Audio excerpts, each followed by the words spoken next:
Okey, baik cikgu. Saya akan tunjuk macam mana untuk mencetak RPH. Okey, mencetak RPH, cikgu pada paparan menu utama ni. Okey, cikgu ambil RPH. RPH, dia ada banyak kad kat sini, kad minggu pertama, minggu kedua, minggu ketiga. Ni Januari lah. Contoh saya nak ambil yang minggu pertama.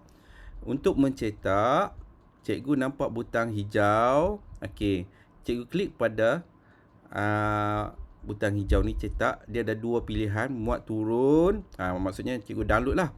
Kalau nak papar, klik papar. Papar RPH. Cikgu klik papar RPH. Okey, dia akan papar RPH cikgu lah. Dia ada logo sekolah, logo ni logo Kementerian Pendidikan, gambar cikgu. Kemudian ini adalah dalam pendidikan Islam dalam bahasa Jawi. Semua sekali dalam bahasa Jawi. Yang di bawah refleksi ni warna merah lah. Dia highlight refleksi warna merah. Kemudian saya tunjuk kat sini, ini adalah bahasa Arab. Okey, dia akan tukar semua dalam bahasa Arab. Okey.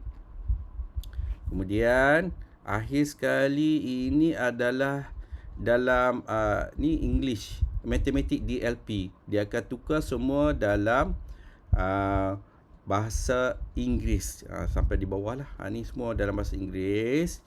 Kemudian kat sini adalah subjek bahasa Melayu. Kemudian ini adalah subjek English. Tadi Matematik DLP kan, ni English. Siap semua sekali lah.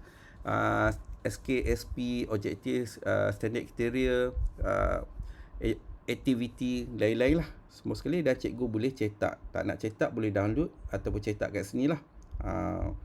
Itu saja daripada saya. Sekian, terima kasih.